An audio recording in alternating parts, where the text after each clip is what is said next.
Barbara Windsor's widower Scott Mitchell has revealed his marriage to the former EastEnders star wasn't a closed book and that she wanted him to enjoy himself. The actor, 59, claimed the pair were not in an open relationship. However, the late star, who was 27 years older, encouraged him to head back out into London after she became all partied out, adding they both had a similar attitude towards sex. Peggy Mitchell icon Barbara died in December 2020 aged 83 following a battle with Alzheimer's disease. The pair married in April 2000. In extracts from his new book, By Your Side, My Life Loving Barbara Windsor, shared with The Sun ahead of its October 13 release, he made the bombshell revelations. Scott wrote, "On only our second date Bar had talked to me in detail about her many conquests.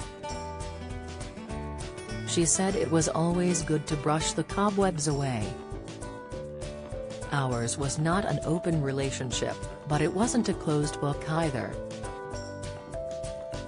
He added that she didn't want to stop him living his life to the full, as she had. However, their arrangement did start to get a bit mixed up.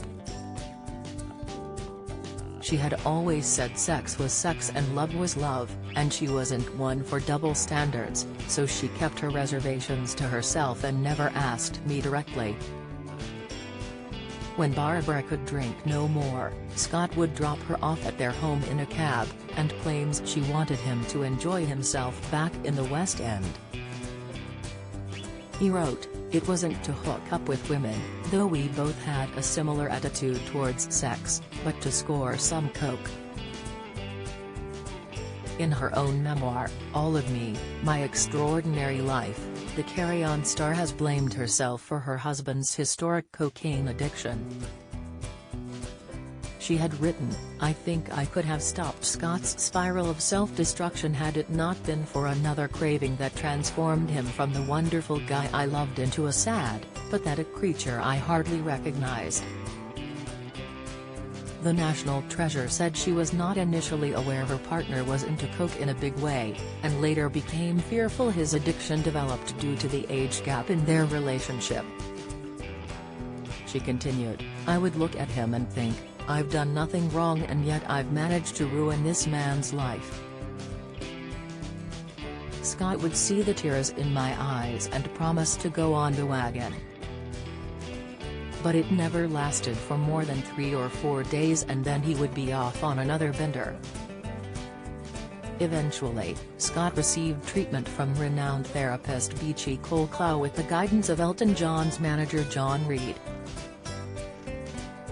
Barbara was diagnosed with Alzheimer's in 2014 and kept her fight with the illness private for 4 years. After her death, Scott told PA, her passing was from Alzheimer's/dementia and Barbara eventually died peacefully and I spent the last 7 days by her side. Myself, her family and friends will remember Barbara with love, a smile and affection for the many years of her love, fun, friendship and brightness she brought to all our lives and the entertainment she gave to so many thousands of others during her career. Barbara's final weeks were typical of how she lived her life. Full of humor, drama and a fighting spirit until the end. Barbara played Peggy Mitchell in EastEnders for more than 20 years. The late actress appeared in a host of Carry On movies between 1964 and 1974, including Carry On Spying, Carry On Doctor, and Carry On Camping. In true icon style, Barbara's final TV role was starring in her own biopic, which chronicled her humble beginnings in Shoreditch up to 1993, with Jamie Winston and Samantha Spiro playing the star at different points in her life.